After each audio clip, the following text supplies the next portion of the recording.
سڵاو خۆشەویستان ئەم کاتەوە هەموو کاتێکتان باش خۆمە بەختەوە دەزانم کا بۆ جارێکی دیکە بە شێوەی ڕاستەوخۆ میوانی ماڵەکانتانین بەڕێزان بەرنامەی ئێوە ڕۆژهەڵات بەرنمەیەکی حوتوانەیە کە هەموو شەوانی پێنجشەمە کاتژمێر 8:30 با کاتی کوردستانی ڕۆژهەڵات لە کاناڵی ئاسمانی ڕۆژهەڵاتەوە پێشکەش بە ئێوە خۆشەویستان دەکرێت. ئێوەش دەتوانن لە ڕێگای ژمارە مۆبایلی 2964 750 385 0416 و هەروەها ژمارە مۆبایلی 2964 771 775 0303 ڕاستەوخۆ پەیوەندی لەگەڵ بەرنامەی خۆتان بەرنامەی ئێوە و ڕۆژهەڵات بگرن. وهروەها خۆشەویستانش کە ئیمکانی ئەوەیان هەیە لە ڕێگای وایبەر واتساپ و لاین و هەروەها پەیجی ئێوە ڕۆژهەڵات ڕاستەوخۆ نامە بۆ بەرنامەی خۆتان بەرنامەی ئێوە و ڕۆژهەڵات بنێرن. هەروەها ئاگادارن هەر جارە و یەکێک لە تەوەرە سیاسی و کللتوری کۆمەڵایەتیەکانی تایبەت با کوردستان و ئێران دەخینە بەرباس و لێکۆڵینەوە. لە بەرنامەی ئەم شەوماندا بەهۆی گرنگی و بایەخی پرسی پێکهێنانی بەرەیەکی ئەهلی سونەت یا ئەهلی سونە پێڕەوانی ئەهلی سونە مەسەب لە ناوچەی ڕۆژهەڵاتی ناوین بە سەرۆکایەتی وڵاتی عەرەبستانی سعودی تەوەرەیان مژاری ئەم شەوی بەرنامەی ئێوە ڕۆژهەڵات لەسەر ئەم پرسەیە. ئێوەش دەتوانن ڕاستەوخۆ لە ڕێگای ئەو ژمارە مۆبایلانەوە کە لەسەر شاشەی ڕۆژهەڵات تیوی دەیبینن کە بریتین لە 2964 750 385 0416 و هەروەها 0964 771 775 0303 ڕاستەوخۆ بەشداری لە بەرنامەکەدا بکەن. بۆ ڕاوە و تەحلیلی ئەم پرسە میوانداری بەڕێز کاک ئەنوەری محەممەدی ئەندامی دەفتەری سیاسی کۆمەڵەمان کردووە. پاش ئەو ناوبەڕە کورتە کە دەیبینین و وێڕای میوانی بەڕێزی بەرنامە دێنەوە خزمەتتان.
بەڵێ خۆشەویستان لە بەرنامەی ڕاستەوخۆی ئێوە ڕۆژهەڵاتەوە لە خزمەتی ئێوە خۆشەویستاندان و ئێوەش دەتوانن لە ڕێگەی ئەو ژمارە مۆبایلانەی کە لەسەر شاشەی ڕۆژهەڵات تیوی دەبینن ڕاستەوخۆ پەیوەندی لەگەڵ بەرنامەی خۆتان بەرنامەی ئێوە ڕۆژهەڵات بگرن. هەروەکە ئاماژەم پێدا تەوەرەی ئەم جارەی بەرنامەی ئێوە ڕۆژهەڵات لەسەر پێکهاتنی ئابەرەی سنەکانە لە ڕۆژهەڵاتی ناوین دژی مەزهبی شیعە لە ڕۆژهەڵاتی ناوین بە سەرۆکایەتی کۆماری ئیسلامی، واتە دوو جەمسەری شیعە و سونە لە ڕۆژهەڵاتی ناوین ئێستا سەرقاڵی شەڕێکی ڕاگەیەندراون و هەروەکە ئاگادارن ساڵهای ساڵە ئەم شەڕە لە نێوان کۆماری ئیسلامی و عەرەبستانی سعودی درێژەی کێشاوە تا بە ئەمڕۆ. بۆ ڕابە و تەحلیلی زیاتری ئەم پرسە میوانداری بەڕێز کاک ئەنوەری محەممەدی ئەندامی دەفتەری سیاسی و بەرپرسی پەیوەندەکانی کۆمەڵەمان لە شاری سلێمانی کردووە. کاک ئەنوەر سڵاو و کاتتان باش و بەخێربێن بۆ بەرنامەی ئێوە ڕۆژهەڵات. سپاس بۆ تۆ و سڵاو بۆ بینەرانی ڕۆژهەڵات تیڤی و بە تایبەتی بەرنامەی ئێوە ڕۆژهەڵات. سپاس کاک ئەنوەر، هەروەکە ئاماژەمان پێدا بە درێژایی تەمەنی کۆماری ئیسلامی گرژی و ئاڵۆزیەک لە نێوان کۆماری ئیسلامی و عەرەبستانی سعودیدا بوونی هەبووە. چ ئەو کات لە سەروبەندی شەڕی ئێران عێراق و تا دەگاتە ئەم سەردەمەکە ئێستا ئێمە لە بەرنامەی ئێوە ڕۆژهەڵات دەین. هۆکاری پێکهاتنی ئەو گرژی و ئاڵۆزیانەی کە لە نێوان دوو وڵاتی عەرەبستان کە ئێستا گرژیەکان پەرەی سندووە بۆ دوو مەزهەبی شیعە و سونە، هۆکارەکان چی بوون؟ پێشمەرجەکان پێشدەمینەکان چی بوون؟ من پێم وایە بۆ تاوچۆکردنی ئەو باسە پێویستە هەندێک بگەڕێنەوە دواوە و ئێمە بە پێی هەموو ڕووداوە مێژوویەکان کە گەرچاوی لێ دەکەی کێشە ئاینیەکان و مەزهەبیەکان لەم ناوچەیە بە تایبەتی هەر ماوەیە جارێ سەری هەڵداوە و مێژوویەکی کۆن و خوێناوی هەیە لە نێوان مەزهەبە جیاوازەکاندا و لەوانەش لە نێوان مەزهەبی سونە و شیعەدا. ئەواتە تەنیا کورت ناکرێتەوە بە کێشەی نێوان سعودیە و بڵێ ئێران. ئەم کێشەیە کێشەی نێوان دوو مەزهەبە کە بەربڵاوتر و فراوانترە لە ناوچەکەدا. ئەمە خاڵێکی دیکە دەتوانین ئاماژە بۆ بکەین کە لە هاتنە سەرکاری کۆماری ئیسلامیەوە لە سی و چەند ساڵی ڕابردوودا و بە هاتنە سەرکاری نظامێکی مەزهەبی سیاسی و ئەویش دیارە شیعە بوو بۆ خۆی هۆکارێک بوو کولەن لەم ناوچەیە ئەم کێشە ئاینیە بە شێوازێکی دیکە پەرەبستێنێ. جمهوری ئیسلامی بە هاتنە سەرکاری لە هەوڵی سادرکردنی انقلابی ئیسلامی و گرتنی قودس لە ڕێگای کەربەلا و دەستێوەردان لە وڵاتانی ناوچەکە کە دیارە هەتا هاتووە ئەم دەستێوەردانانە و هەڵخراندنی ئەحساساتی شیعە مەزهەبی وڵاتانی چواردەوری خۆی و دووردەستی شەتا بۆی کرابێ ئەم ئاگری شەڕەی خۆش کردووە.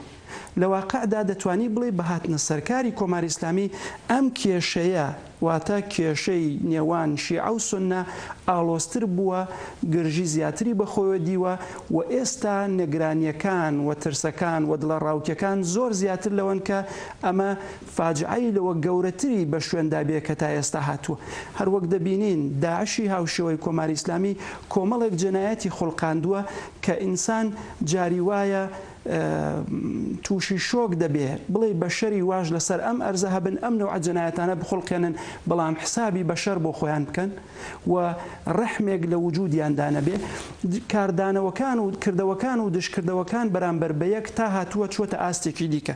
بۆیە من پێم وایە ئەمە تەنیا مختص تەنیا بە دوو وڵات نییە، بێگومان دوو وڵاتی کە وەک جەمسەرێک دوو جەمسەر تا ڕادەیەک لە بەرابەر یەکتردا دەردەکەون ڕەنگە مەزەقتر بیان مەسەن بە شێوازێکی دیکە تورکیش بە جۆرێک لە مقابل ئێراندا هەیە لەم ڕاستەیەدا. ئەواتە کێشەکە تەنیا دوو وڵات نییە، کێشەکە کێشەی نێوان دوو مەزهەبە لە واقعدا، بەڵام پەرەی سندووە، عێراقی تێکەوتووە، سووریای تێکەوتووە، ئێرانی تێکەوتووە، سعودیای تێکەوتووە، وڵاتانی چواردەور و بە جۆرێک هاوپەیمانەتیای جۆرا و جۆر ساز بوو.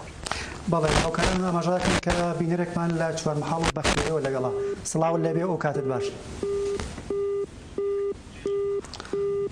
سڵاو لەبێ و کاتت باش. بەڵێ بەداخەوە پەیوەندی قەت بوو. کاک ئەنوەر پەیامێک هاتووە ئەڵێت سالار لە شاین قەڵا هەر لە درێژەی باستەکەی بەڕێستانە هیچ کات ئەوەندەی ئێستا گرژی و ئالۆزوی لە نێوان شیعە و سوننە لە ناوچەکەدا بەهێز نەبووە. هێزی نظامی هاوبەشی سونیەکان لە جیهان بە ڕەهبەری عەرەبستانی سەعودیژی کۆماری ئیسلامی کە ئاڵا هەڵگری شیعەگەریە لە ناوچەکە پێکهاتووە، بەڵام کورد نابێت بەشداری لەو شەڕە مەزهەبیەدا بکات، چون ئێمەی کورد بەشێکی زۆرمان پێڕەوی لە مەزهەبی شیعە و بەشێکمان پێڕەوی لە مەزهەبی سونی دەکەین. هەر جۆرە بەشداریکردنێک لەو شەڕەدا ماڵی کورد دەکات بە دوو بەشی شیعە و سونی. ئێمە دەبێت وەک چۆن لە عێراق وتمان شیعە سونی کورد و دەبێت لە داهاتووشدا ئێمە لە ڕۆژهەڵات ئێمەش بە هەمان سیاست پێڕۆ بکەین. لەم گرژی و ئالۆزیانە لەم دوو جەمسەریە کە پێکاتوە لە ناوچەی ڕۆژهەڵاتی ناوین واتە بەرەی شیعە و بەرەی سونە، کورد دەبێت چۆن لەگەڵ ئەم پرسە تەعامڵ بکات؟ بێگومان منیش پێم وایە کورد بەگشتی وەختێک دەڵام کورد مەبەستم پارچەیەکی کوردستان نییە، کورد بەگشتی حیزبەکانی و بە تایبەتی لە هەموو پارچەکانی نابێ بە بڕوای من لە هیچ کام لەم جەمسەرانە پاڵپشتی بکە و هیچ کامیان بە قازانجی کورد نییە.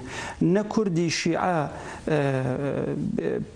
پێویستە دیفاع لە بەرەی شیعە بکە و نە کوردی سونی پێویستە دیفاع لە بەرەی سونە بکە، بەڵکو کورد وەک نەتەوەیەک پێویستە لە ڕاستیدا لەسەر پرسە نەتەوەیەکانی خۆی پێداگری بکە و لەسەر کێشە نەتەوەیەکانی خۆی بۆ ئەم مەسەلانە بڕوانەوە هەنگاو هەڵگرێ و بە شوێن بەرژەوەندیە سیاسی و نەتەوەیەکانی خۆیەوە بێ لەم ناوچەیە بەگشتی و لە دنیای دەرەوەش بتوانێت پاڵپشت بۆ ئەمە پەیداکە. من پێم وایە کورد لە هەر پارچەیەک یا هەر حیزبێک ڕاستەوە خۆ بچواتە بەرەیەک لە کلەمبەرانە نەک قازانج ناکا بەڵکو زەرەر دەکات. بۆیە کورد دەبێ مەنافعی خۆی بەرژەوەندی خۆی بزانێ و لە چوارچێوەیەکی دیاریکراودا تەعامل لەگەڵ ئەو وەزع بکا کە لەو ناوچەی هاتوونەتە پێشێ. بێگومان هاسان نییە، گرفتی یەکجار زۆر دێتە بەردەم کوردیش کە چونکە لەو ناوچەیە دەژی و لە ناوچەیەکدایە کە ئێستا ململانیەکان ئاژاوەکان تند و تیژیەکان حاڵەتی دیکەیان بەخۆیانەوە گرتووە. دەبێت کورد بزانێت چۆن تەعامل لەگەڵ کۆی ئەم کێشە و ئالۆزیانە دەکا. قسە لەسەرەوە نییە. بێگومان کۆماری ئیسلامی من بۆ خۆم پێم وایە پێی خۆش بوو کورد تووشی شەڕی داعش ببێ و ئەوە قسێکی تێدا نییە. بۆیە ڕەنگە ئەم جەمسەرانە هەوڵ بدەن کورد بە شێوازێک لەم کێشانە بەئاڵێنن، بەڵام کورد دەبێت دوورە پەرێزی بکە لەم جەمسەریانەوە پاڵپشتیەکی وانەکا لە هیچ کاملوانە بەڵکو بە شوێن بەرژەوەندیەکانی خۆیدا بکە. بەڵێ کاکە نوێر لە ماوەی چەند ڕۆژی ڕابردوودا 2000 تفەنگداری بەخۆڵ دەریایی وڵاتی میسر لە لێوارەکانی وڵاتی یەمەن جێگیر کراون. میسر لەو شاخی ئافریقاوە تا دەگاتە لێوارەکانی خەلیجی فارس ئەو بەرەیە وەکو پانتایی وەکو وڵاتانی ناوچەکە ڕێژەیەکی زۆری لەخۆ گرتووە. یعنی ئەو دژایەتیە سوکەی کە لە نێوان ساڵانی پێش لە نێوان عەرەبستان و کۆماری ئیسلامیدا بوو ئێستا سنوورێکی زیاتر یا پانتایەکی زیاتری بەخۆ گرتووە. تا چەندە کاریگەر دەبێت لەسەر پەیوەندیەکانی دنیای عەرەب لەلایەک و کۆماری ئیسلامی وەکو لایەنی بەرامبەر لەلایەکی دیکەوە؟ مەبەست ئەم هاوپەیمانیە دنیای عەرەب من پێم وایە ڕاستە خۆ ئەو هاوپەیمانیە هیچ شاردنەوەیەکی تێدا نییە. نە هاوپەیمانەکانی دنیای عەرەب کە پێکەوە ئێستا لە یەمەن خەریکن لە شیعەکان لە حوسیەکان دەدەن و پاڵپشتی لە ڕێزجمهوری یەمەن دەکەن و دەیان هەوێ شیعەکان لەوێ بە شێوازێک ئەو جۆرەی کە ئێستا دەیان هەوێ ناوچەکە داگیرکەن دوور بخەنەوە لەو شێوازە کرداریان. ئەمە ڕاستە و خۆ بۆ دژایەتی کۆماری ئیسلامی ئێرانە. بۆش ئەم کارە کرا لە 35 ساڵی ڕابردوودا کۆماری ئیسلامی لەوەی دەست لە وڵاتانی چواردە وەردا هیچ اینێکی لە خۆی نیشان نەداوە، هیچ دوودڵیەکی لە خۆی نیشان نەداوە. عێراق دەبینین ئەوە وەزعەتی بەدەست ئێرانەوە، سووریا ئەوە وەزعەتی بەدەست ئێرانەوە، ئەوە لە لوبنان حیزبوڵڵا و دۆستەکانی لەوێ ئەو کارانە دەکەن کە پاڵپشتی ئێرانن و لە فلستین بە شێوازێکی دیکە گەیشتە یەمەن و گەیشتەوە نزیک سنووری بابلمەندەب کە سنوورێکی بازرگانی گرنگە بۆ عەرەبستان و یەمەن 1800 کیلۆمتر سنووری لەگەڵ عەرەبستان هەیە.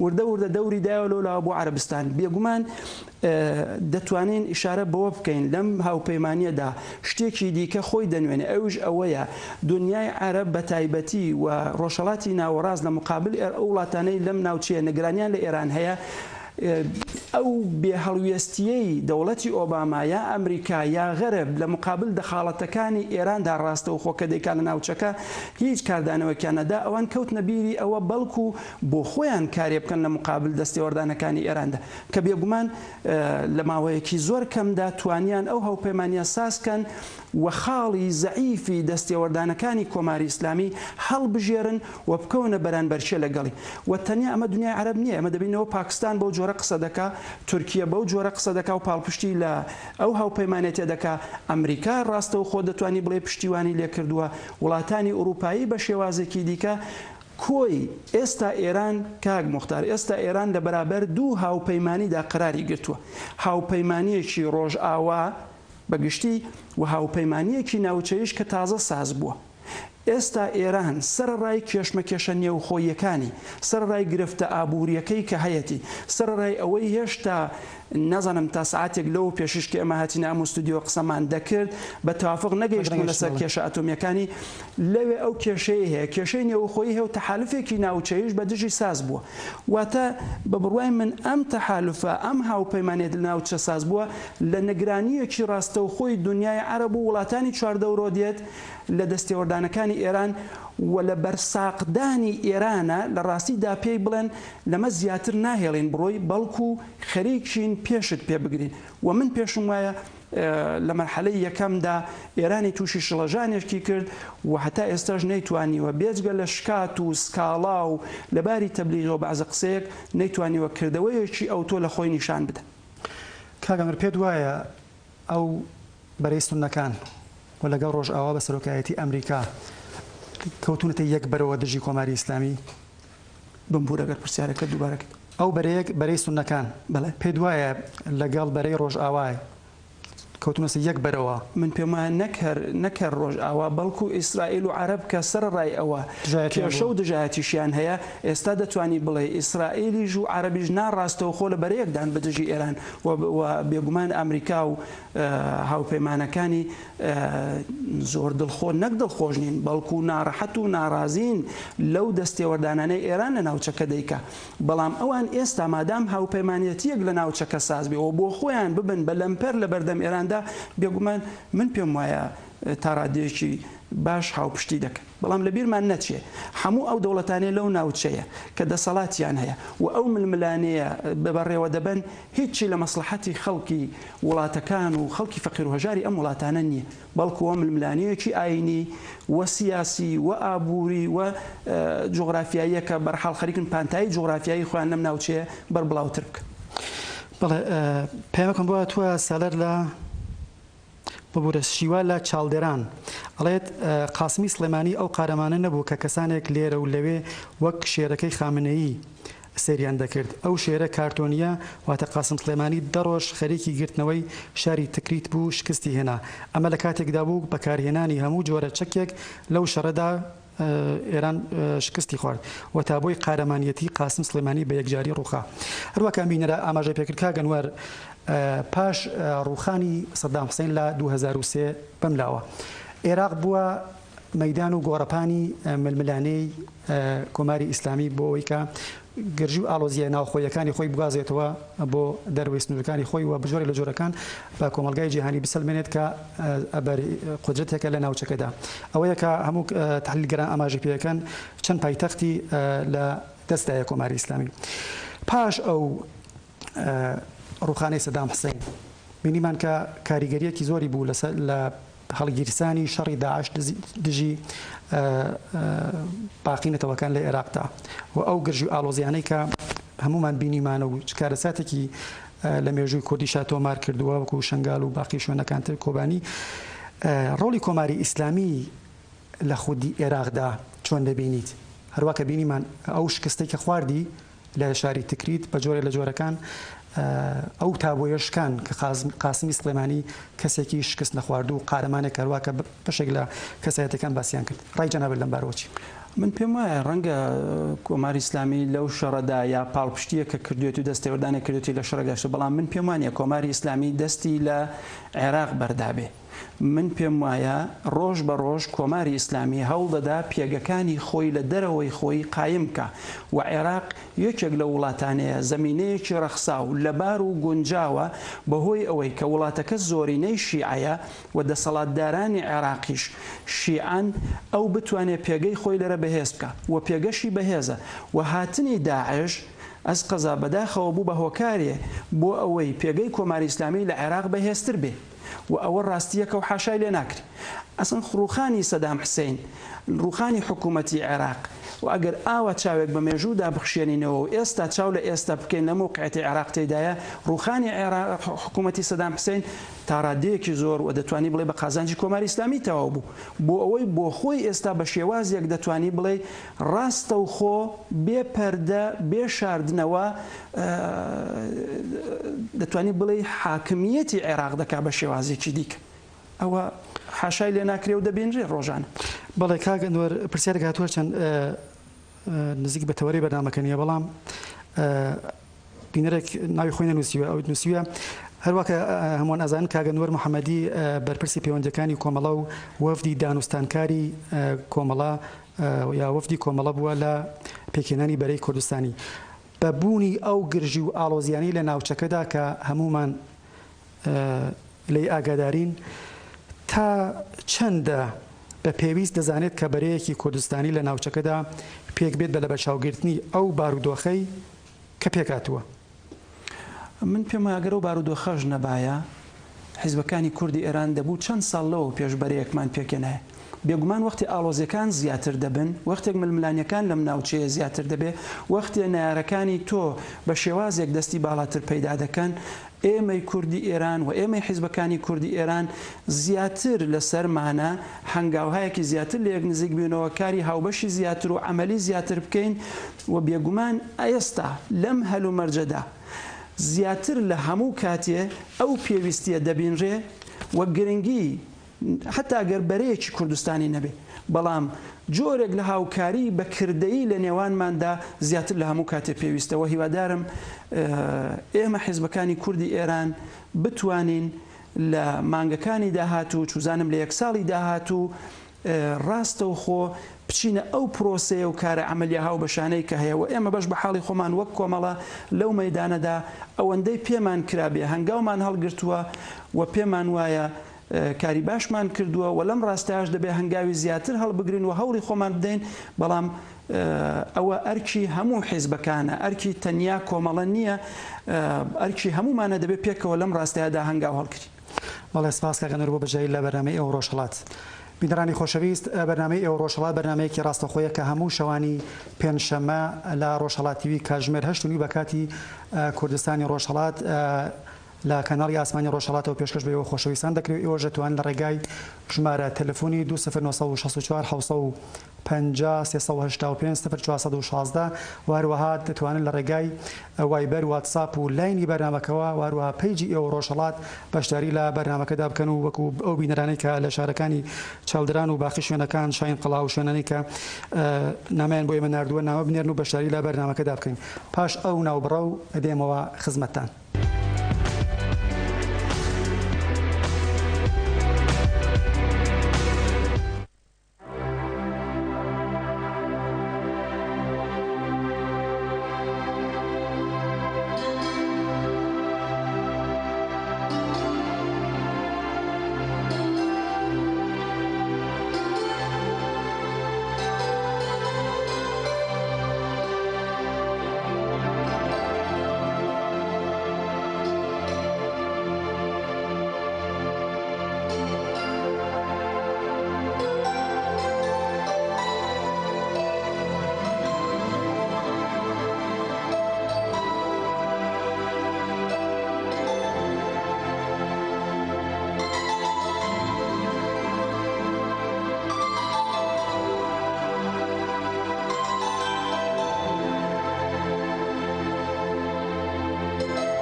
بەڵای خۆشەویستان بەرنامەی ئێوە ڕۆژهەڵات بەرنمەیەکی ڕاستەخۆیە کە هەموو شەوانی پێنجشەمە لەسەر هەینی لا ڕۆژهەڵاتیەوە کاتژمێر 8:30 بە کاتی کوردستانی ڕۆژهەڵات پێشکەش بێەوە خۆشەویستان دەکرێت و ئێوەش دەتوانن لە ڕێگای ژمارە موبایلی 2964 750 385 0416 و هەروەها 2964 771 775 ڕاستەخۆ پەیوەندیمان لەگەڵ بکردن و ڕاو بۆچوونی خۆتان لەسەر بابەتە سیاسی کۆمەڵایەتیەکانی تایبەت بە کوردستانی ڕۆژهەڵات لەگەڵ ئێمە و باقی بینەرانی خۆشەویست باس بکەن.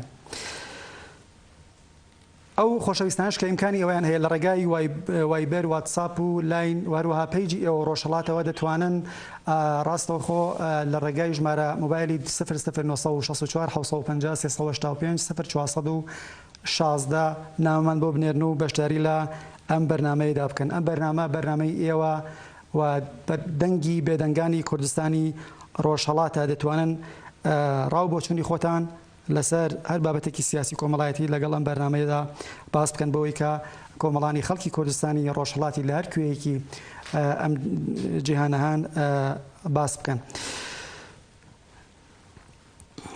یەکێ لە بینەران نامێکی ناردووە ئەڵێت من ئاوێرم سڵاو ئەمە ناوی چەند کەسێکە کە خەریکی فرۆشتنی مادە هۆشبەرەکان داواکارین کە ناوەکانیان لە ڕۆژهەڵاتەوە بخوێننەوە ئەمانە جوانانیان محتات کردگە و ئەوێت بکوژرێن و لە ناو ببرێن.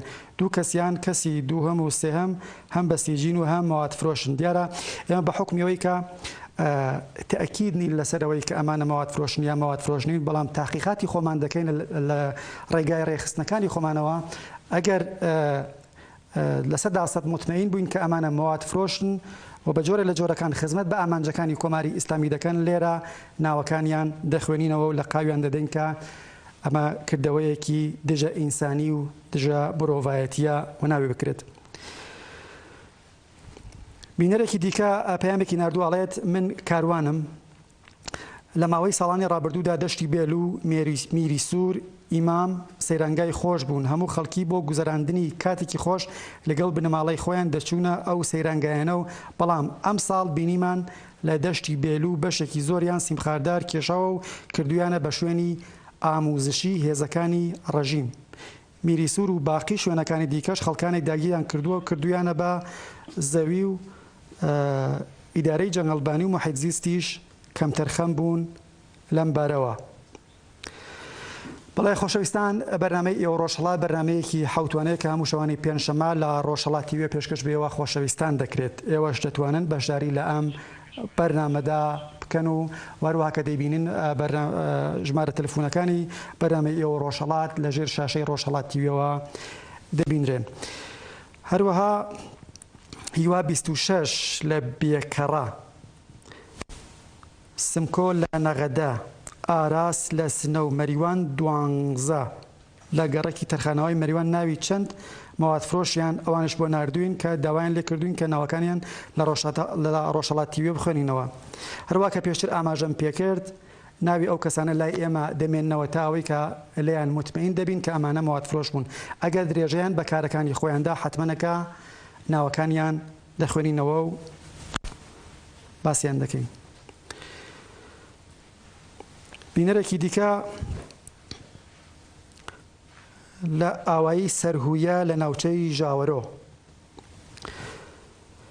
دەڵێت ئاوایی سەرهویە مردمێکی هەژار و مەزڵومن زۆر زڵمیان لێ دەچێت بەداخەوە کەسێک نییە هەواڵێکیان لێ پرسێت. دوودانە لە دەست و پەیوەندەکانی ڕژیم لەم ئاواییە خەڵکیان بەتەنگ هێناوە هەرچی پوڵ و تەرح دەردەچێت ئەوان بۆ بەرژەوەندی و گیفانی خۆیان بەکاری دەهێنن.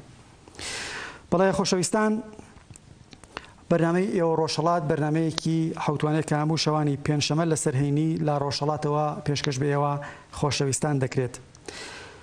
هەروەها بینەرێکی دیکە بە ناوی هێدی لە مەریوان، سڵاوتان لێبێت و شەوتان باش.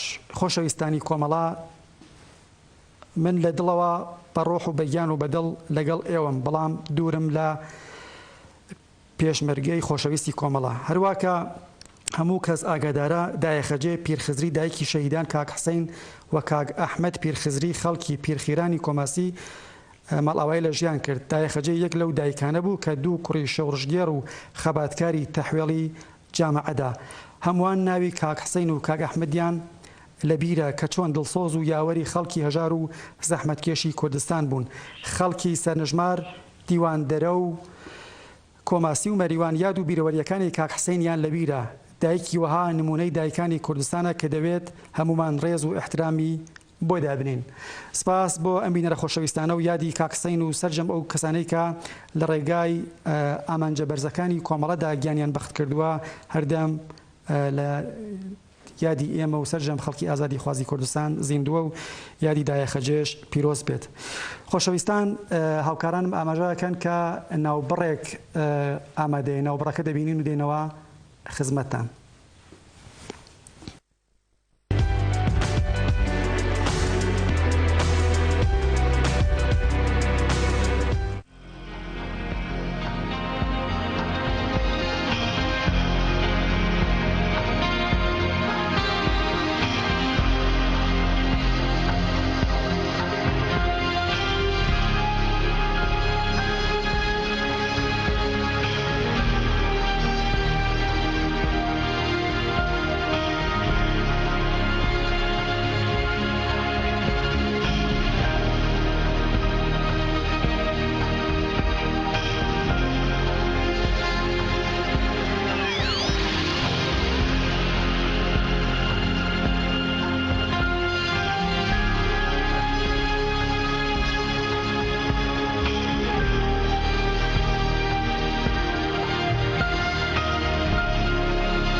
بەڵێ خۆشەویستان، بینەری بەرنامەی ئێوە ڕۆژهەڵاتن کە بە شێوەی ڕاستەوخۆ لە خزمەتی ئێوە بەڕێزان بڵاو دەکرێتەوە.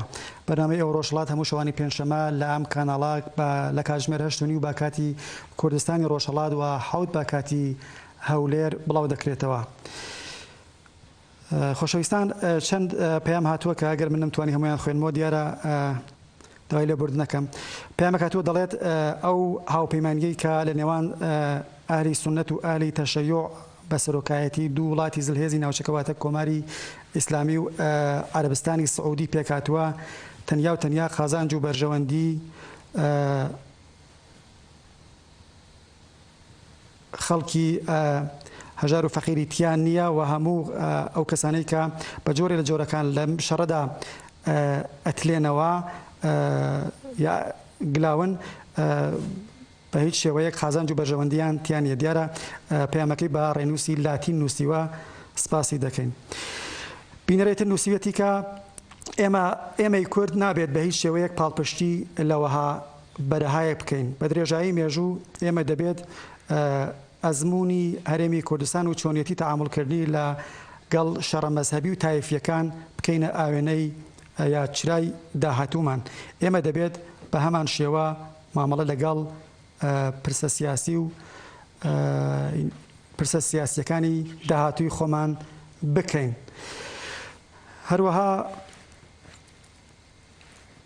ئارمان سین لە شاری جوانڕۆ دەڵێت بەداخەوە بە حکمی ئەوەی کە بەشێک لە سەلەفیەتونڕەوەکان هاتنە شاری جوانڕۆ، بەشێک لە لاوان و گەنجانی ئەم شارە کەوتونەتە گەڵ هێزە سەلەفیەکان.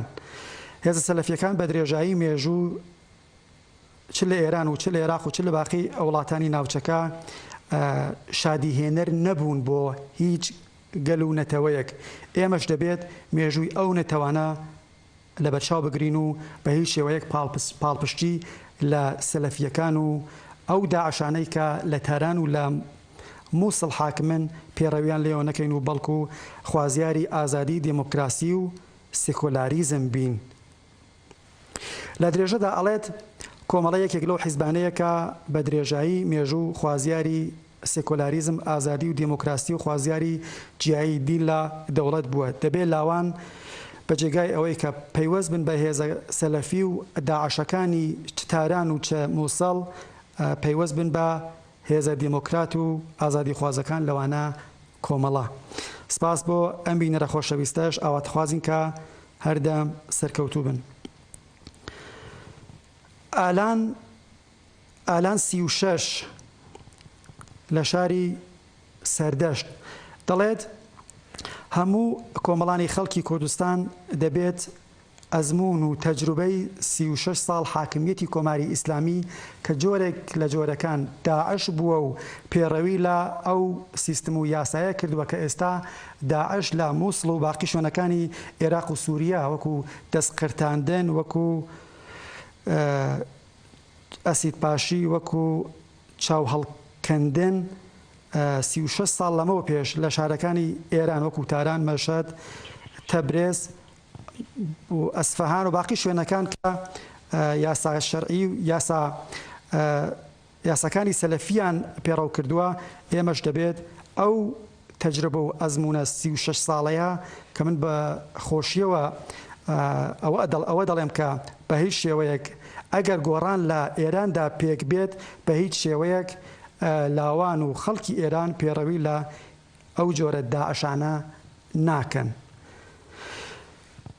بەڵێ خۆشەویستان، بەرنامەی ئێوە ڕۆژهەڵات بەرنمەیەکی حوتوانەیە کە هەموو شەوانی پێنجشەممە لە سەرهەینی لە ڕۆژهەڵات تیویەوە بڵاو دەکرێتەوە. ئێوەش دەتوانن لە توولی هەفتەدا لە ڕێگای ئیمەیلی info@rojhalat.tv و هەروەها پەیجی ئێوە ڕۆژهەڵات لە تۆڕی کۆمەڵایەتی فەیسبوک ناممان بۆ بنێرن و بەشداری لە بەرنامەکەدا بکەن. و یا هەر تەوەرەیەکی گرنگی سیاسی کۆمەڵایەتی و کللتوری کە پێتان باشە لەم بەرنمەیەدا بڵاو بکرێتەوە، ئێوە دەتوانن پێشنیاری بکەن و ئێمەش لێرەدا حتمەنەکە پێشنیارەکانی ئێوە لە بەرچاو دەگرین. بەڵێ پەیامێترا تۆ لە واتساپەوە دەڵێت ئێمەی خەڵکی کوردستان لە شەڕی نەورۆزی خوێناوی لە ئیعدامەکانی پادگانەکانی مەریوان، سەقز، پاوا، سنە، مەهاباد داعشی کۆماری ئیسلامیمان تەجروبە کرد. واتە ئەگەر گۆڕانێکی سیاسی کۆمەڵایەتی بێت حتمەنەکە ئەو کردەوە ڕەشانەی کۆماری ئیسلامی ئاوێنەیەکی باڵانوێنن بۆ ئەوەی کە ئێمە جارێکی دیکە تووشی هیچ هەڵەیەکی سیاسی نەبینەوە. دیارە کورد بینەری خۆشەویست تووشی هەڵەی سیاسی نەبووە لە سەرەتای هاتنە سەرکاری کۆماری ئیسلامیەوە تا دەگاتە ئەمڕۆ ئێمەی کورد دەنگی نامان بە کۆماری ئیسلامی داوە. ئێمەی کورد چ لەسەر مێزی وتوێژ و دیالۆگ چه دواتریش کە شەڕی مۆسەلەحانەیان سەپان بەسەرمانە و ئێمەش دفاعێکی مەشروعمان کرد لە خۆمان، ئێمە هیچ وەخت بە هیچ شێوەیەک کۆماری ئیسلامیمان قبول نەبووە و دەنگی نامان چ لە ئینتخاباتەکەی ساڵی 58 کە دوێنێ 12 خاکەلەوە بوو پێڕەوکرا یا هاتە ئاراوە، ئێمە دەنگی نامان بە کۆماری ئیسلامی داوە و ئێمە تووشی ئەو هەڵە سیاسیە نەبووین کە بەڕێستان ئاماژەی پێکەن. لە پەیجەکەمانەوە پەیجی ئێوە و ڕۆژهەڵات کە بەڕێنووسی کوردی دەنووسرێت، بینەرێک کە ناوی خۆی نەنووسیوە دەڵێت ئێمە نابێت جارێکی دیکە تووشی هەڵەیەک ببینەوە. دیارە ئەمێشەر بە هەمان پەیامی ئەو بینەرە خۆشەویستەی نووسیوە. بەرحەڵ ئێمە دەبێت چاوکراوە بین بە شێوەیەکی سیاسیانە تەعامڵ لەگەڵ ئەو پرسانە بکەین کە چارەنووسی سیاسی نەتەوەکەمانی پێ دەنووسرێتەوە. پاشەکشە نەکەین لە داخوازیەکانمان، هەوڵ بدەین بۆ ئەوەی کە یەکگرتوویەکی بەهێز لە نێوان ئەحزابی کوردستانی دروست بکەین. ئێمەی کورد خوازیاری دموکراسی بووین بۆ ئێران، خوازیاری ئازادین بۆ گەلانی دیکەی ئێران. ئێستاش خوازیاری ئەوەین کە حکوومەتێکی فدراڵ پێک بێت بۆ ئێران و کوردستانێکی فدراڵیش بۆ خۆمان.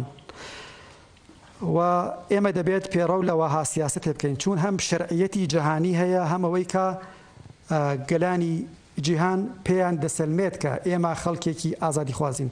سپاس بۆ ئەو پەیامەت بینەری خۆشەویست. دیارە ئێمەی کورد بە درێژایی مێژوو سەلماندوومانە کە خەڵکێکی ئاشتی خوازین. ئێمەی کورد بە درێژایی مێژوو بەکردەوە هەنگاومان بۆ ئازادی، دیمۆکراسی، پلۆرالیزمی سیاسی و خوازیاری ئەوە بووین کە دین لە دەوڵات جیا بێت و هەموو گەلانی دنیاش و هەموو دەوڵەتانی دنیاش بەتایبەت لەم ماوەی ئەخیردا کە شەڕی داعش تەپێنرا بەسەر کوردستاندا بۆ هەموو گەلان و نەتەوەکانی جیهان بەگشتی ئەوە سەلمێنراوە کە ئێمەی کورد خوازیاری دیمۆکراسین لە نەکرد بۆ خۆمان بۆ کولی ناوچەکە و بۆ باقی گەلانی غیرە کوردیش. چۆن خوازیاری ئازادین، چۆن خوازیاری دیمۆکراسین، چۆن خوازیاری ئەوەین کە حەق و مافی نەتەوەیی ئێمەی کورد بدرێت و بە هەمان شێوەش دفاعمان لە ماف و داخوازیەکانی باقی نەتەوەکانی دیکە کردووە. کۆنگرەی نەتەوەکانی ئێرانی فدراڵ کوردەکان یا ئێمەی ئەحزابی کوردستانی دەست پێشخەری بووین. هەوڵ بۆ دیمۆکراسی و ئازادی بە هەمان شێوە ئێمە لەو نەتەوانەی ئێران بووین کە یا بەگشتی لە ڕۆژهەڵاتی ناوین بە درێژایی 7 ساڵی ڕابردوو خوازیاری ئەوە بووین کە دەبێت ئازادی و دیمۆکراسی حاکم بێت لە کوردستاندا. بینەرێکی دیکە دەڵێت سڵاوتان لەبێت و ئەو کاتتان باش، دەستخۆشی بەرنامەکەتان لێ دەکەین، سپاس دەکەین بینەری خۆشەویست. دەڵێت ئێمەی کورد ساڵەهای ساڵە هەوڵ بۆ بەدەستهێنانی مافەکانی خۆمان دەدەین، بەڵام ئەوە چواردەورمانن و هەروەها کەسانێکیش لە ناوخۆی خۆمان دژایەتی کردوین کە ئەمەش وەکو میکرۆب ناوی بردوون کە من دەقی نامەکەیەوە خوێنمەوە. ئێمە دەبێت خۆمان دوور ڕابگرین لەوەها کردەوەیە کە قازانج و بەرژەوەندی نەتەوەی ئێمەی کوردی تیانە. سپاس بۆ ئەم بینەرە خۆشەویستەش کە پەیامی بۆ ناردوین. لە بەڵێ هاوڕێنی هاوکارم ئاماژەکەن کە پەیوەندیەکمان لەگەڵا. سڵاو لەبێ و کاتت باش. سڵاو لەبێ و ئەو کاتت باش.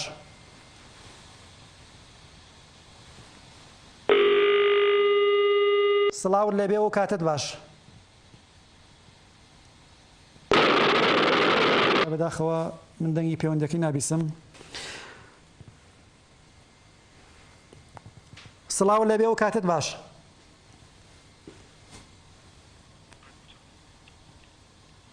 بەڵێ بەداخەوە پەیوەندەکەی وەرنەگیرا. بینەرێکی دیکە دەڵێت من سمکۆم لە شاری شنۆ بەداخەوە بەهۆی سیاسەتی کۆماری ئیسلامی ئێمە بینیمان کە بەهۆی ئەو ڕێخۆشکردنەی بۆ ڕەوتە سەلەفی و جیهادیەکانی شارەکانی کوردستانی ڕۆژهەڵات ئێمە بینیمان کە ڕەوتی سەلەفی بە پاڵپشتی کۆماری ئیسلامی خەریکە پەرەدەستێنێت. ئێمە دەبێت مەوازب یا چاودێری لاوان و گەنجانی خۆمان بکەین کە نەکەونێت داوی ڕەوتە سەلەفیەکان لە ناوچەکەدا. ئومید کە فامیلەکەیشی نووسیوە لەبەر مەسایلی ئەمەتی فامیلەکەی ناخوێنمەوە. کاک ئومید لە شاری سنەوە دەڵێت ئێمە چەند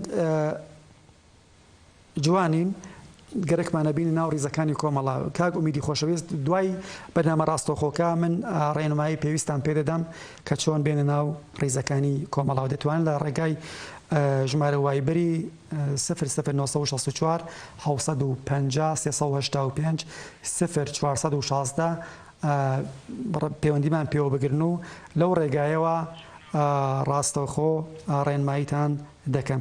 ئێستا هاوڕێیانی هاوکارم ئاماژەکەن کە ناوبڕێک دەبینین و پاشان دێنەوە خزمەتتان.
بەڵێ خۆشەویستان بینەری بەرنامەی ئێوە ڕۆژهەڵات بەرنامەی خۆتانن دەتوان لە ڕێگای ئەو ژمارە وایبەر و ژمارە مۆبایلەی کە لە ژێر شاشەی ڕۆژهەڵات تیڤی دەیبینن پەیوەندی بە بەرنامەی خۆتان بەرنامەی ئێوە ڕۆژهەڵاتەوە بکەن. ئەو خۆشەویستانەی کە ئیمکانی ئەویان هەیە لە ڕێگای وایبەر واتساپ و لاینەوە پەیوەندی بە بەرنامەکەەوە بگرن دەتوانن لە ڕێگای ژمارە مۆبایلی 2094 0416 پەیوەندی لەگەڵ ئەم بەرنامەیەدا بگرن و پەیام بۆ بەرنامەی ئێوە ڕۆژهەڵات بنێرن. هونەرمەندانی خۆشەویست ئەو کەسانەی کە بەرهەمی هونەریان هەیە دەتوانن لە ڕێگای ئەو ژمارانەی کە ئیشارەم پێکرد دەتوانن بەرهەمە هونەریەکانی خۆیان بنێرن بۆ ئێمە کە ئێمە لە ڕۆژهەڵاتیەوە بڵاوی بکەینەوە. بەڵێ خۆشەویستان ئاوڕێن ئاماژەکەن کە پەیوەندێکمان لەگەڵا سڵاو لێبێ و کاتت باش. سڵاو لێبێ و کاتت باش.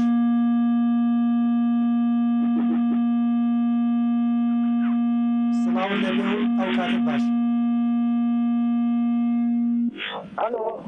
ئەلۆ سڵاو لێبێ و کاتت باش.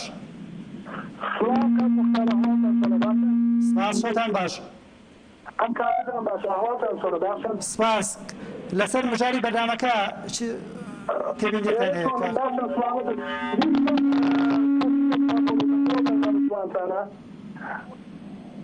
بەداخەوە من دەنگی بینەرەکەم بینەری خۆشەویست فەرموو.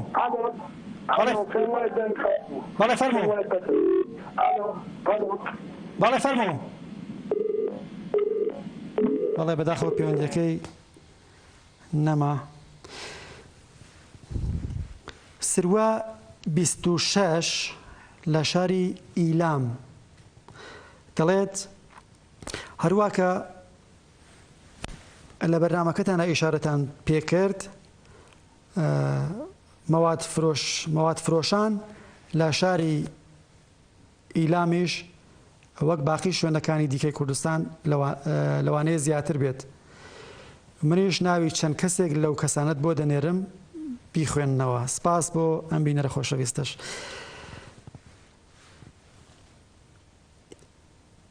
بینەرێکی دیکە دەڵێت کە ناوی خۆی نەنووسیوە لە پەیجی ئێوە ڕۆژهەڵاتەوە دەڵێت سڵاوتان لەبێت و ئەو کاتتان باش.